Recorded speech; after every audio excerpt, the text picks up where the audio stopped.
Bom, eu agradeço, então, mais uma vez a oportunidade que os juristas e o Wilson e a Irine me deram de estar aqui recepcionando vocês. E nessa mesa aqui a gente vai tratar um pouquinho de assuntos mais da atualidade, né? Vamos falar dos desafios e oportunidades que a gente encontra no setor. A doutora Samantha Pineda é advogada, especialista em direito socioambiental, habilitada como coordenadora de gestão ambiental pela DGK, talvez da Alemanha, palestrante em eventos universitários e diretora executiva do canal AgroMais. Além disso, vice-presidente do Instituto Brasileiro de Direito e Sustentabilidade e ainda sócia fundadora do escritório Pineda e Cran, Sociedade de Advogados.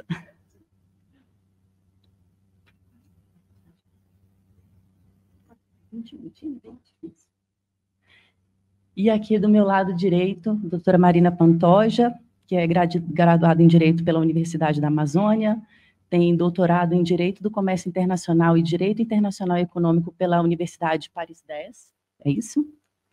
Mestrado em Direito das Relações Internacionais e Direito Europeu, também pela Universidade Paris 10, atuou como pesquisadora sênior na OMC e na Organização das Nações Unidas.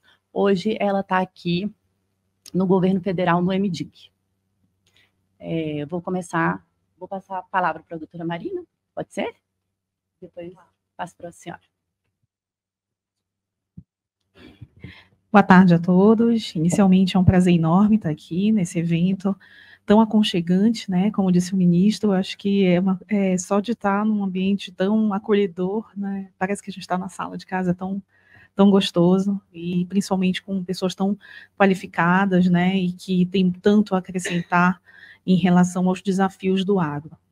E como nós ouvimos hoje, gente, os desafios do agro são enormes, né? É uma área de atuação que eu digo que é das mais sedutoras, porque você pode atuar no ramo empresarial, em falência e recuperação judicial, contratos e direito internacional privado, quando a gente fala de importação e exportação.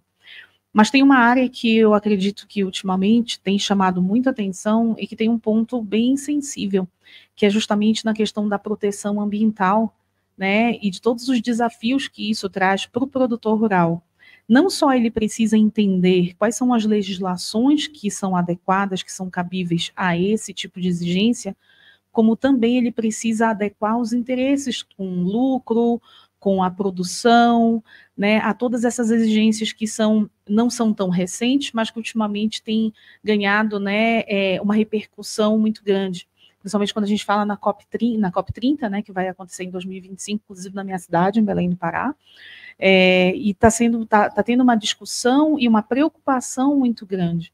Então, o que nós, operadores do direito, podemos trazer nesse sentido? Além da discussão realmente, né, no sentido de que há necessidade de haver uma conscientização, e que essa conscientização, gente, não necessariamente é uma ameaça para o produtor rural, muito pelo contrário, o produtor rural ele precisa ter na energia limpa uma das suas principais bandeiras, isso vai ser muito vendável. E pelo que a gente vê nos diálogos governamentais, não só é vendável, como vai passar a ser exigível. Alguns países, gente, para importar grãos, para importar produtos do Brasil, exigem que esses produtos eles sigam determinadas linhas de proteção ambiental, de proteção aos direitos sociais. Como é que o produtor rural ele vai se proteger disso? Como é que o produtor rural ele vai se adequar a isso? E como é que ele vai transformar isso em dinheiro? Né? Quais são as legislações aplicáveis nesse sentido? Então, a economia limpa, né, que a gente diz, por que nasceu esse termo economia limpa? Porque a proteção ambiental, ela passou a ser justamente um dos fatores de monetização dessa economia. Como é que você transfere ou transforma a sensação de que a proteção ambiental é uma ameaça à produção do gado, é uma ameaça à produção do grão, e passa a ser, na verdade, um fator de incentivo, né, e principalmente de exportação de uma imagem que o Brasil precisa agora, que é do protetor, né, do meio ambiente. Dentro de todos esses critérios de adequação ambiental, de adequação à legislação vigente, não só interna quanto internacional, existe um assunto que é muito interessante agora também, que é o crédito de carbono.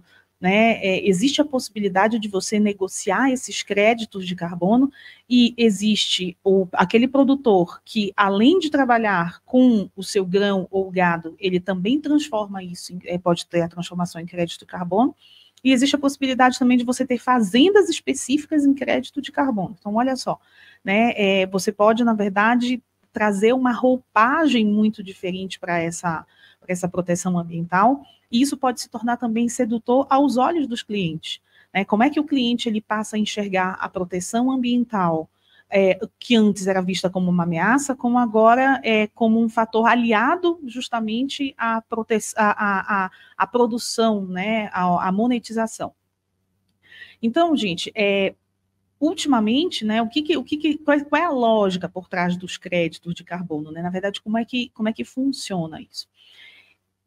Existem acordos, né, atualmente o Acordo de Paris também, além de outros acordos, o Protocolo de Quioto, que prevêem a diminuição das taxas de carbono ou da produção de carbono, né, dentro dos países, né, que são signatários desses acordos e convenções. Como que haveria o incentivo ao setor privado a aderir a essa proteção ambiental? Porque a gente vê muito a questão dos acordos, das convenções, como sendo um diálogo, na verdade, governamental. Mas o governo que fecha esses acordos, ele precisa também mitigar essa proteção dentro da sua esfera, da sua seara interna. E como que se faz isso? Né? O produtor rural, o empresário rural, ele não necessariamente tem conhecimento de todos os acordos e convenções dos quais o Brasil faz parte. Mas o Brasil, enquanto governo, ele precisa mitigar e implementar essas políticas. Como que essas políticas de menor emissão serão feitas? Né? O Brasil, ele se compromete a diminuir a emissão das taxas de carbono, assim como outros países signatários também se comprometem.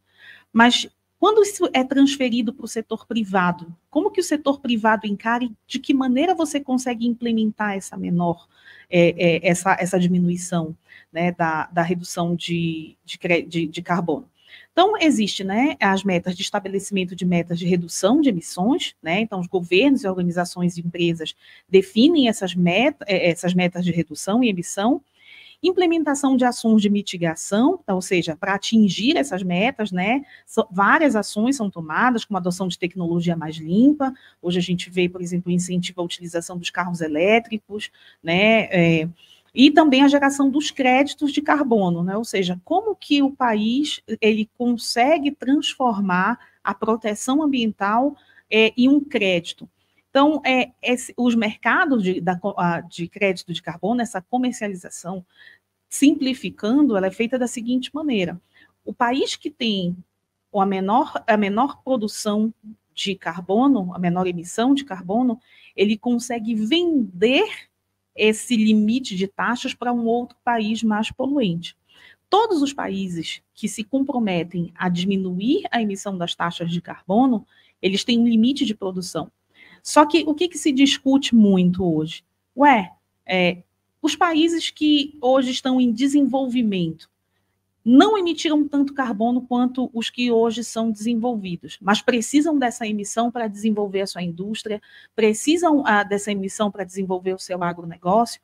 Como é que eles vão se adaptar e como é que eles vão transformar isso em dinheiro?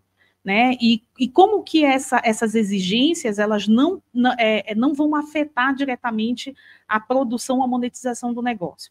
Então, o crédito de carbono, ele nasceu justamente dessa perspectiva, dessa proposta, que os países menos poluentes pudessem vender para os países mais poluentes o direito de poluir mais, né? Transferindo, colocando isso numa linguagem mais simples.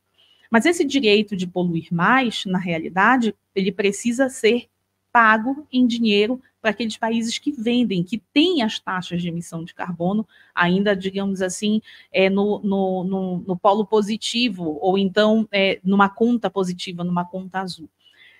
Dentro de toda essa legislação, dentro de toda essa regulamentação, existe a legislação internacional, né, que a gente pode citar aqui o Protocolo de Quioto, tá, que é um dos mecanismos mais conhecidos, né, relacionados à proteção e ao controle das mudanças climáticas. Mecanismo de desenvolvimento limpo, né, ou seja, o MDL, que é parte dos mecanismos flexíveis do protocolo de Quioto.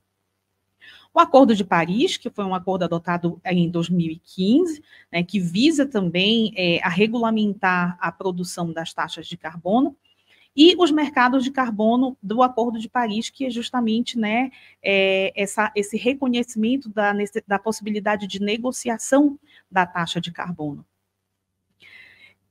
Quanto à legislação interna do Brasil, por que eu começo da legislação internacional e vou para a legislação interna? Justamente por conta, o motivo é justamente o início da minha fala. O Brasil, ele se compromete, junto com outros países, a diminuir essa taxa de emissão. Mas como que ele vai internalizar isso? Como que ele vai chegar até o produtor rural e dizer, olha, a partir de agora, você não pode emitir as mesmas taxas de carbono que você emitia antes, e isso não vai afetar o seu negócio ou isso não vai diminuir o seu lucro. Ele precisa regulamentar isso, até porque ele precisa convencer o produtor rural, ele precisa convencer a iniciativa privada, não só por objetivos que se vê a médio e curto prazo, mas para o próprio negócio. Né? Quando a gente está em rodadas de negociações, e mesmo quando a gente tem um setor privado nessas rodadas de negociação, é interessante de ver como todo mundo concorda com a diminuição das emissões de carbono. Mas quando chega na hora de fazer, e agora, como é que a sua propriedade rural vai diminuir as emissões? Ah, bom, não, isso eu não pensei, eu acho muito bonito isso para o Brasil, internacionalmente, mas eu não gostaria de ter nenhum tipo de prejuízo nesse sentido, até porque nós estamos falando de um país que está em via de desenvolvimento, e nós estamos falando de imposições que são feitas por países que já estão desenvolvidos, né? Então, quer dizer, essa proteção ambiental, ela vai se refletir em um prejuízo financeiro e o pior, numa limitação no desenvolvimento do Brasil. É exatamente por isso que surgiu o termo economia limpa. Não, a economia ela continua a funcionar, ela continua a crescer, só que ela precisa ter uma nova proposta. E essa nova proposta, ela traz exigências também para o produtor rural. O produtor rural, ele precisa comprovar que o produto que ele exporta, ele está de acordo com a legislação interna, internacional, e principalmente com as exigências que muitas vezes são feitas desses importadores. Né? Então, dentro de um contexto de uma legislação interna, o que nós temos? Política Nacional sobre Mudança do Clima, né, que é a Lei 2.187 de 2009, Plano Nacional sobre Mudança do Clima, que é a Lei 7390 de 2010, Programa de Recuperação Energética de Resíduos, que é a Lei 12.305 de 2010. Observem que todas essas leis, elas têm o objetivo justamente de responder a uma exigência que nasceu de um acordo, de uma convenção internacional e que precisa ser internalizada. Né? Nós temos o Código Florestal Brasileiro, que é a Lei 12.651 de 2012, né? E também o Programa Agricultura de Baixo Carbono. Na verdade, o Programa Agricultura de Baixo Carbono, que a gente chama de ABC, não necessariamente ela é uma legislação específica, tá? Mas é um programa, na verdade, lançado pelo Ministério da Agricultura, Pecuária e Abastecimento, que é o MAPA, que promove práticas agrícolas sustentáveis que visam a reduzir essas emissões de gases de efeito estufa no setor agropecuário.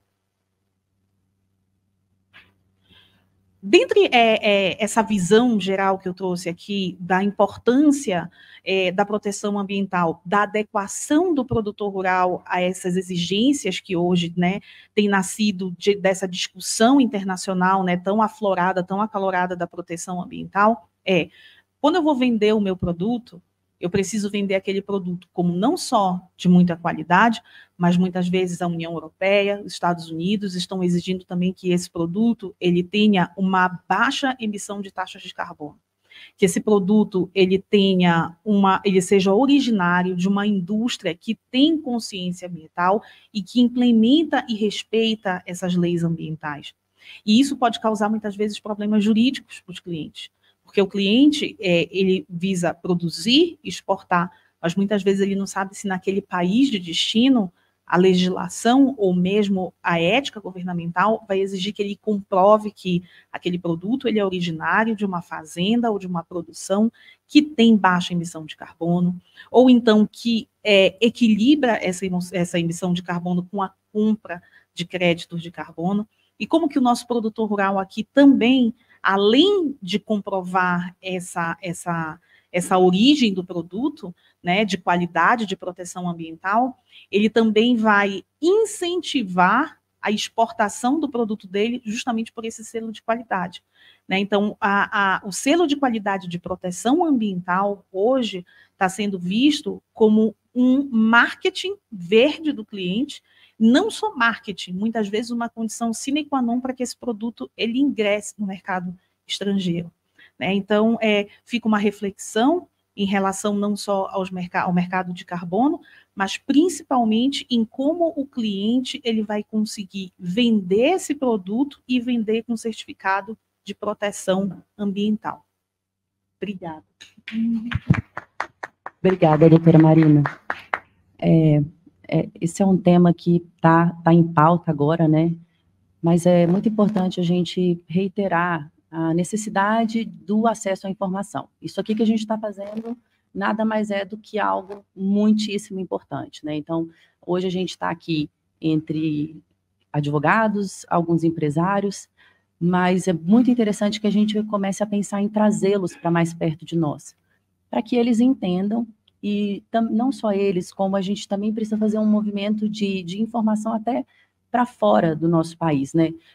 Além de todos os protocolos, todos os acordos com os quais a gente tem tratados firmados e tudo, a gente já tem, né, no Brasil uma legislação bastante resiliente que consegue essa proteção. Mas é muito, muito importante que isso seja disseminado de maneira correta, tanto entre nós, para que os produtores rurais, empresários estejam adequados, quanto para que a nossa imagem esteja de maneira verdadeiramente descrita, demonstrada fora do nosso país, né? Obrigada, doutora Marina. Agora eu passo para a doutora Samanta.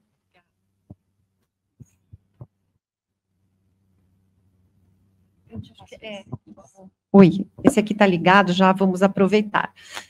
Bem, boa tarde a todos os heróis da resistência. Muito bem, obrigada aí pela oportunidade. Parabenizar por colocar uma discussão de direito do agro, onde hoje ele está tão complexo, né? A gente ouviu falar aqui de recuperação judicial, agora a gente ouviu falar de mercado de carbono, e a gente podia falar de contratos, de direito civil, tributário, criminal, e todos eles poderiam ser incluídos no agro. Porque o agro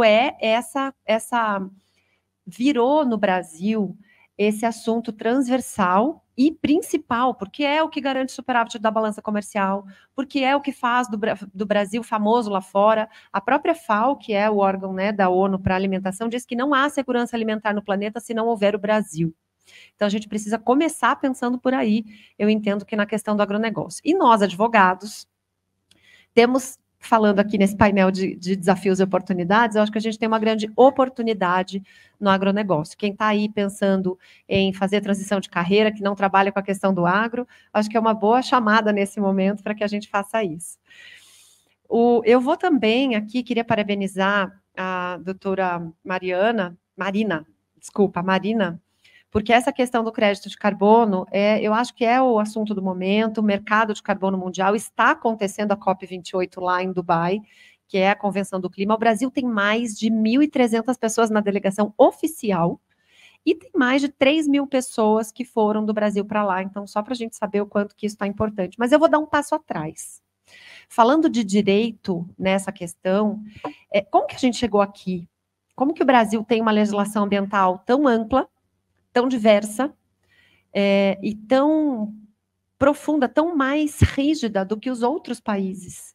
E por que ainda o Brasil é tão criticado, principalmente o nosso agro lá fora, que veio aí, né, Macron, dizendo que desse jeito eu não vou assinar acordo Mercosul-União Europeia, porque desse jeito aí não dá, enfim. E aí acaba acontecendo de pegar esse discurso. Então, acho que é um desafio também para nós, que operamos o direito, entender tudo isso, para que a gente possa ajudar o nosso agro a melhorar essa imagem lá fora. Fazendo um breve histórico, eu só queria ali 42, vamos lá, para eu não passar do meu tempo.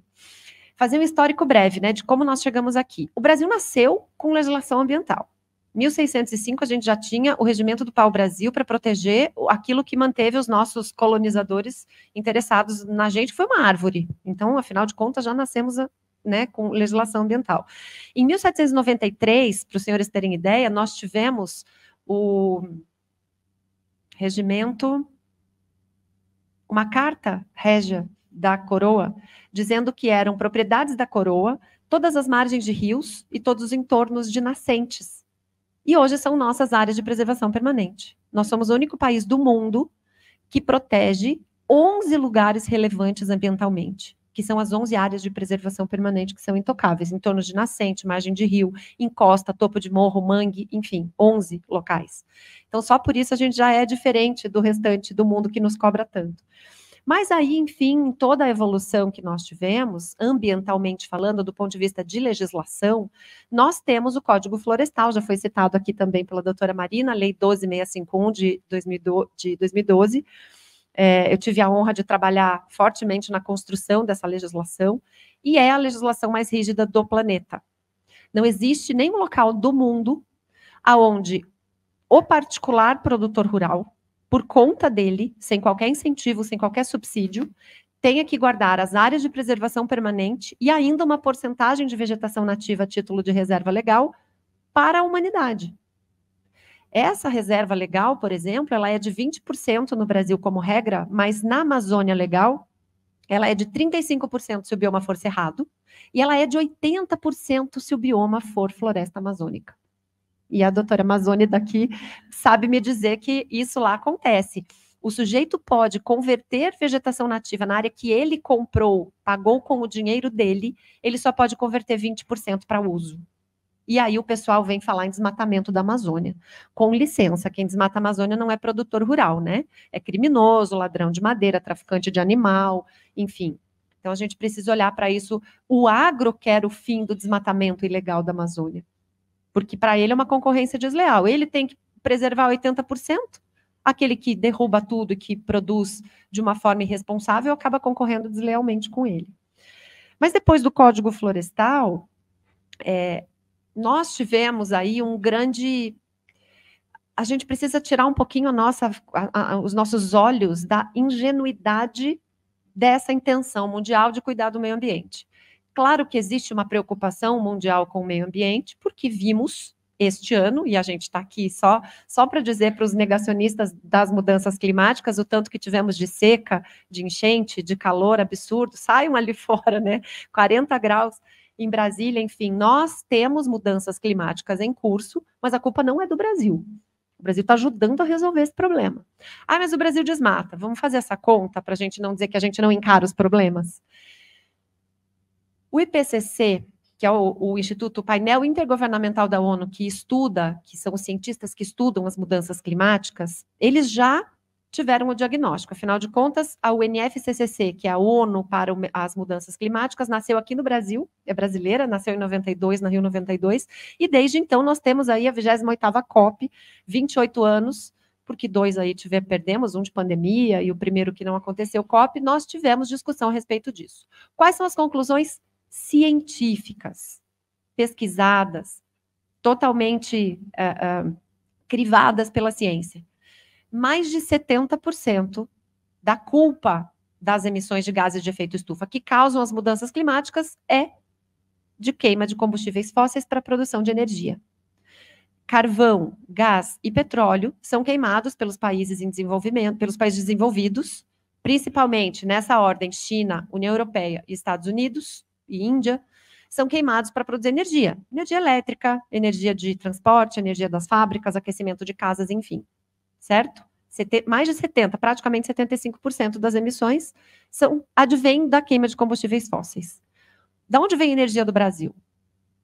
Hidrelétrica, solar, eólica. A nossa base fóssil é menos de 15%, enquanto que no mundo isso é o contrário. A base não fóssil é 15% deles. Então, nós já saímos numa vantagem muito grande. O Brasil emite mais ou menos 3% dos gases de efeito estufa que causam efeito de mudança climática. Dentro do que nós emitimos, 70% é de conversão do uso da terra, ou seja, sim, desmatamento. Mas a forma como o nosso agro produz é muito diferente como a forma, principalmente da agricultura temperada. Quando a gente fala de Europa e Estados Unidos, que tanto nos criticam, né? Macron não querendo que a gente entre no acordo, Mercosul e União Europeia, a comparação, ela é muito injusta com os outros. E é por isso que a gente é tão atacado, porque quando nós olhamos para as nossas propriedades rurais, no mínimo elas têm 20% de reserva legal. Além disso, onde produzimos, nós produzimos pelo menos 2 safras na mesma área. Isso na agricultura temperada não é possível, lá neva. Então, nossos 300 hectares, eles produzem 2 vezes no ano, quando pouco, quando não tem um sistema de integração lavoura-pecuária-floresta, quando não tem algum outro tipo de tecnologia que permite 3 safras no ano. Então, as nossas emissões, elas acabam sendo menos por conta de usarmos 2 vezes a mesma área para produção. Aquela conversão de vegetação nativa em área de produção, que é o nosso maior efeito de emissão de gás de efeito estufa, ele acaba sendo neutralizado em 4 ou 5 anos, dependendo do tipo de produção. Isso as pessoas não falam. Então, eles... E aí, curiosamente, esta COP, que está sendo discutida em Dubai, um dos maiores produtores mundiais de petróleo, no polo petrolífero do mundo, eles tiraram a discussão de queima de combustíveis fósseis e focaram em sistemas alimentares. Por que será? Eu acho que a gente precisa discutir as questões, principalmente do agro, para exportação, onde, de novo, tivemos recorde de produção e de exportação, de uma forma um pouco menos ingênua, onde nós coloquemos o nosso protagonismo em produzir de uma forma sustentável como um diferencial de concorrência, inclusive, fazer a sustentabilidade virar um valor agregado do nosso produto. E aqui está a oportunidade. O desafio e a oportunidade desse painel, o desafio é em a gente saber colocar isso de uma forma eficiente lá para fora, mas a oportunidade é de nós falarmos, além de termos a matriz energética muito limpa, e estamos ainda voando com isso, porque eu andei esse ano, tive a honra de andar num caminhão movido a biometano. O esterco do boi virou o combustível do caminhão. Onde a gente vê isso? Tecnologia que é aqui que está sendo feita. Então, além de termos a matriz energética muito limpa, nós temos reservas legais, áreas de preservação permanente, e onde plantamos, usamos plantio direto, usamos bioinsumos, fazemos rotação de cultura, temos um cuidado com o solo, não sei se vocês acompanharam o problema que deu na Holanda, com desgaste de solo e etc. Ninguém faz o cuidado do solo e também a armazenagem do carbono no solo, como fazemos aqui no Brasil, lá fora. Então, acho que é uma questão de nós termos... um pouco mais de comunicação para que a gente consiga colocar esse diferencial lá fora como valor agregado de produto. Recentemente, deixa eu cuidar do horário, doutora. Tá, mais uns minutinhos. Recentemente nós temos na Europa um grande acordo com relação a essas questões, né, de mudanças climáticas, um acordo que chama Green Deal.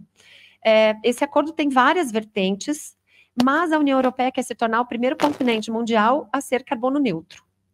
E, para isso, o Parlamento Europeu aprovou, chega a ser engraçado, né? Seria cômico se não fosse trágico. Pois é, para isso o Parlamento Europeu está aprovada a lei, entra em vigor em dezembro do ano que vem, de 2024, que não vai entrar na Europa nenhum produto que venha de áreas desmatadas depois de 2020. Vamos fazer um paralelo com a legislação brasileira? O nosso Código Florestal, o mais rígido do planeta, o mais avançado ambientalmente, diz que nós podemos converter uma porcentagem em produção de comida. Estamos falando de segurança alimentar mundial. Mas na Europa, o nosso produto não vai poder entrar se a gente obedecer a nossa lei. Porque, embora o nosso código permita essa conversão em porcentagens limitadas, a Europa disse não, se for convertida depois de 2020, eu não quero esse produto. O que a gente precisa fazer? Preço. Nós precisamos colocar o valor da sustentabilidade na soja que for produzida, no milho que for produzido, na carne que for produzida, inclusive porque a nossa legislação, ela vai fazer com que essa legislação de fora, que ao invés de melhorar o ambiente de lá para ser o carbono neutro, está impondo regras ao ambiente daqui, nós temos no direito ambiental um complicador que é a tríplice responsabilidade. Um ato que gere dano ambiental gera 3 responsabilidades, a civil, a penal e a administrativa. A administrativa, a multa do órgão ambiental se aquilo for ilegal. A penal, obviamente, se for crime ambiental, isso vai ser esse agente vai ser penalizado. Agora, a responsabilidade civil, ou seja, a obrigação de sanar esse dano, ela atinge toda a cadeia do agro e ela é independente de culpa, é uma responsabilidade objetiva. Então, o frigorífico não vai comprar o boi. O importador da carne não vai comprar do frigorífico, que não vai comprar do produtor. Vejam a celeuma que estão criando para o Brasil, que é um dos que tem a lei mais rígida ambientalmente, obviamente que por uma questão de barreira verde. Né? Barreira verde, enfim. Mas nós temos uma outra lei, que é a Lei do Pagamento por Serviços Ambientais, 14.119, que incentiva quem prestar serviços ambientais. E o que são serviços ambientais, já partindo aqui para a finalização? Serviços ambientais são aquelas ações que melhoram o meio ambiente, que melhoram os serviços ecossistêmicos, que são os serviços que a própria terra nos presta, de nos dar o ar, a água, o solo, enfim. Então, quando eu refloresto uma nascente, eu prestei um serviço ambiental, porque eu melhorei o serviço ecossistêmico de fornecimento de recurso hídrico. Esse serviço é remunerável, segundo a ONU. Existem 65 serviços remuneráveis ambientais. Solo, água, biodiversidade, ar, paisagem, enfim. O que a gente mais conhece é a geração do crédito de carbono, mas ele é um dos 65. Então, eu entendo que o Brasil tem o desafio de se mostrar ao mundo como ele é, o quão sustentável é o nosso agro, o quão mais limpo, mais amigo do meio ambiente é o nosso produto, e a oportunidade de cobrar por isso. Temos a Lei de Pagamento por Serviços Ambientais, a ONU tem toda uma regulamentação que já está em vigor, e os serviços ambientais mais comercializados neste ano de 2023 até agora foram de água, de biodiversidade e depois de carbono. Então, a gente acha que o mercado de carbono está bombando porque é o mais famoso. Mas, por exemplo, a Coca-Cola tem um grande programa de produtor de águas. A Agência Nacional de Águas, né, tem um programa oficial de produção de água. Nestlé tem um grande programa de biodiversidade, porque é a matéria-prima deles. Se o Brasil souber usar essa inteligência para valorar os seus produtos ambientais, para fazer commodities ambientais e para que a gente consiga trazer a sustentabilidade como valor agregado, eu acho que é uma oportunidade muito grande da gente pegar todo esse limão e fazer a limonada, a caipirinha, a torta, enfim, tudo mais que a gente tem direito. Quero agradecer de novo a oportunidade, ficar à disposição. Acho que esse assunto é um tema que a gente precisa falar muito entre todos os advogados que advogam a questão do agro, porque incentivos fiscais e tributários, a questão de garantia nos contratos desses riscos ambientais. Por exemplo, a concessão de créditos, que foi falado aqui pelo Dr. Bruno. Hoje, o Conselho Monetário Nacional exige para a concessão do crédito de Plano Safra que a área não seja embargada. E a própria lei diz que a área embargada é só o pedacinho lá onde houve o dano. Então, se eu tenho uma propriedade de 1.000 hectares e eu tive 10 hectares embargados, pela lei eu posso usar o restante. Pela lei, pela regra do Conselho Monetário Nacional, eu não posso fornecer um crédito para essa área de 1.000 hectares. A gente aqui está se penalizando um pouco mais do que a nossa lei já rígida nos exige.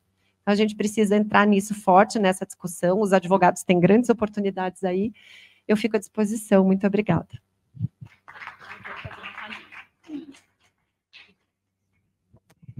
Eu queria fazer só um comentário em relação à fala da doutora, que me chamou muita atenção, é a questão da barreira verde. Isso, na verdade, está sendo um dos principais assuntos governamentais, né? Eu digo que eu trabalho diretamente com barreiras técnicas ao comércio, mas pouco se fala sobre a barreira verde.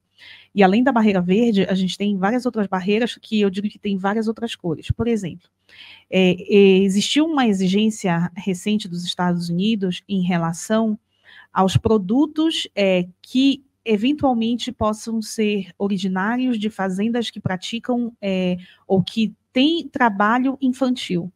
E eles generalizaram isso no Brasil, né? E nós fomos obrigados a dizer, escuta, mas não todas as nossas fazendas usam mão de obra infantil.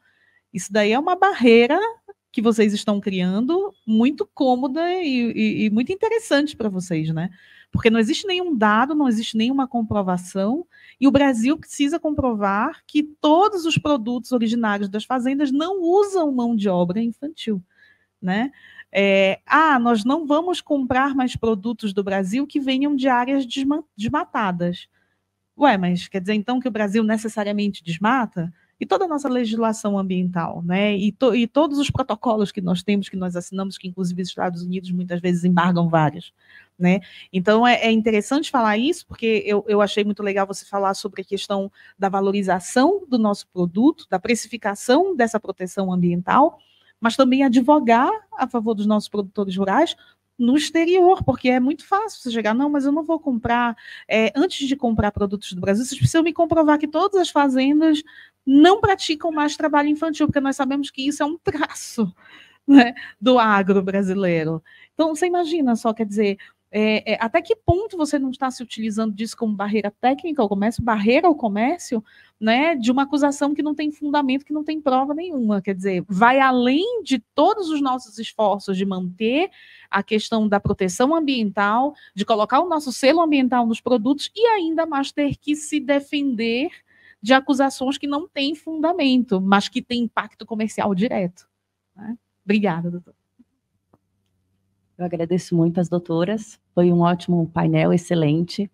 E nosso último, né, então, chamo aqui o meu companheiro e amigo Wilson, para a gente finalizar.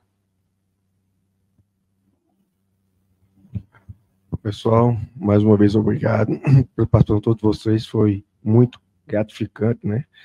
E esse foi o nosso primeiro evento, né? Foi o nosso protótipo, e pelo jeito vocês gostaram também. E logo em breve, né? Quem sabe, fevereiro ou março, já deve estar fazendo mais um aqui também, né? E, com toda certeza, eu gostaria de contar com a presença de todos vocês.